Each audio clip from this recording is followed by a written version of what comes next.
Hey everyone, and welcome back. Creating Unity in the Community is holding the Parkchester annual celebration of Kwanzaa. The event is parallel to African culture and traditions through the practices of the Nguzo Saba 7 principles. It features artistic performers and vendors to reaffirm humanitarian values and dignity within the community. This year's theme is Unity and will reflect on the pandemic's institutional structures of racism that disproportionately affects Black communities. And joining us to tell us more, we welcome Creating Unity in the Community President and CEO, Debra Oguamah, and Sheps Hetep Ancestral music member, Aquah Beale. Hello and welcome. Thanks for having us. Thank you for having us. We appreciate it. Oh, we're happy to have you. And is it appropriate to say Happy Kwanzaa? It's appropriate to say Habara Gandhi. That is the official welcoming. And when you say Habara Gandhi, you'll say whatever principle it is, and which is Emojo. That's the first principle. Habara Gandhi. Okay, I'm looking forward to learning more about this traditional celebration. But before we do that, let's just introduce everyone to the celebration that you coordinate every year since 2009, Debra. Yes, so I started Parkchester Annual Kwanzaa because I felt there was a need in the community, being that Parkchester is one of the second largest populations in the Bronx. And personally, I just got tired of going to Brooklyn and the other boroughs in order to celebrate Kwanzaa. I needed to bring it home, and we have been doing so ever since. We started out at the Islamic Cultural Center on Westchester Avenue, and then that space was, we grew, and we went to Westchester United Methodist Church on East Tremont Avenue, and we grew, and now we are at St. Helena's Church, and of course, this year, we are going all the way virtual. Right. Well, we're all, trying to make sure we keep that curb low, right? And but the importance is that we still remain in somewhat festive spirits, right? So before I speak to Aquah, what is it like that you feel this holiday is why? I guess the question I'm trying to pull out is like, for me, it's a fairly new holiday because I wasn't necessarily raised within that particular tradition. However, because I personally identify with my African ancestry, I want to know the history of Kwanzaa and its origins. Okay, but Aquah, you can jump in at any time. As Okay. we know that Dr. Malana Karenga in 1969 started Kwanzaa almost like out of the birth of the civil rights movement. He felt during that particular time when we were in turmoil with a lot of demonstrations, basically parallel to what we're going through now or what we have been going through in the last couple of months, that we needed to have our own celebration. So really, this time of the year is about the harvest.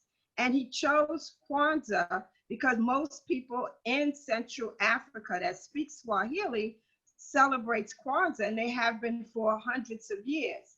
So that's basically how it started. And Kwanzaa, we know, is for everyone because it's Right. 7 principles reflect upon everyone.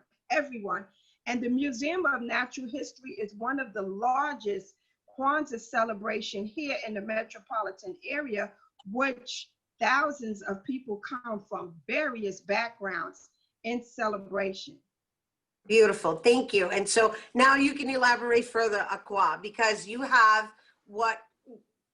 that candle. I mean, I don't want to. I'm trying to be careful with my language because I've been raised to understand menorahs, and it kind of resembles a menorah, but it's not a menorah. So can you just share with us the tradition of how you light the candles and what the purpose of each candle represents?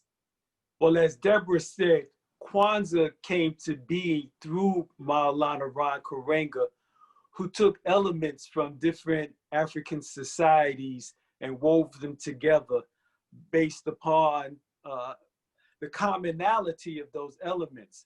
And there are a lot of principles, guidelines in different African cultures that people live and guide their lives by. And he just brought them together, wove them together, and used what's called the Kanara, which is a candle holder, as a physical illustration of his 7 principles. There's 7 candles, 3 red, black in the middle, 3 green, which the colors come from the Marcus Garvey movement to symbolize the blood of African people, the African people in the land. But Maulana Ron Karenga assigned each principle to one of the 7 candles. And as the theme for this year is unity, that is the first principle. He used the Swahili word umoja, which means unity. And that's the first principle of Kwanzaa. I should add that these principles of Kwanzaa are not relegated to the 7 days of Kwanzaa. These are principles that he and I believe should dictate our value systems through our lives, through the day, through the week, through the year, but they're just focused on during Kwanzaa, but not relegated or limited to Kwanzaa. The second principle he called Kujichagulia, which means self-determination. I could elaborate on these, but I think for time's sake, Right. I'll just say that that's a very important concept among us as an African people, to be self-defined. The third principle is Ujima, collective work and responsibility. And I think Debra Oguamah symbolizes collective work and responsibility to keep our culture alive and working herself to almost to death, but with others to keep that going. The fourth principle is Ujamaa. And Ujamaa is cooperative economics. That's a very practical way of surviving, of dealing, of celebrating and engaging ourselves economically, to do it cooperatively. The next principle is Nia, which is purpose. You can't function without having a purpose, a goal, a definition, a sense of self derived from self. The next principle is Kuumba, creativity. And that allows for the cultural expression of African people in the various forms that we express ourselves creatively: music, arts, cultural, the use of jellies to continue explaining our history. And the last principle is Imani, which means faith. None of this means anything if we don't have faith in ourselves, faith in our ancestors, faith in our vision, faith in our ability to accomplish. So those are the 7 principles of Kwanzaa. And as Debra Oguamah has said, each day you light a candle representing that principle, you gather your family, you discuss what that principle means. That's beautiful. Oh my gosh. Thank you so much for breaking it down for us. I love it. It's like you're just really sending light to those specific areas of your life in this particular holiday, but it should be something that's applied to your everyday existence.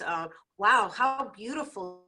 Thank you so much. And so the days of Kwanzaa are what? What are the dates?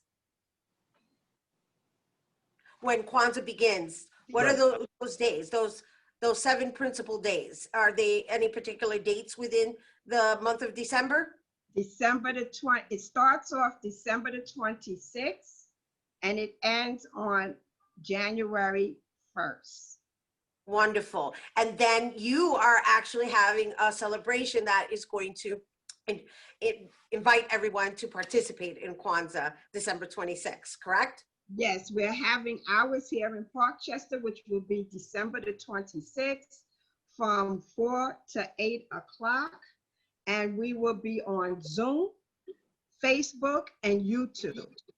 Wonderful. Thank you both for being here with us. Debra, Aquah, thank you for that history lesson. I loved it. It was on point, and I'm enrolled into celebrating Kwanzaa myself. And you guys, for the Parkchester annual celebration of Kwanzaa, it's going to take place on Saturday, once again, December 26th from 4 to 8 p.m. And to live stream the event, you can visit the Parkchester annual celebration of Kwanzaa page on Facebook and or on Eventbrite, or go to Eventbrite for a Zoom link. All right, we have to take a quick break, but when we return, we'll talk about our traditional annual parade turned virtual in January. Don't go anywhere.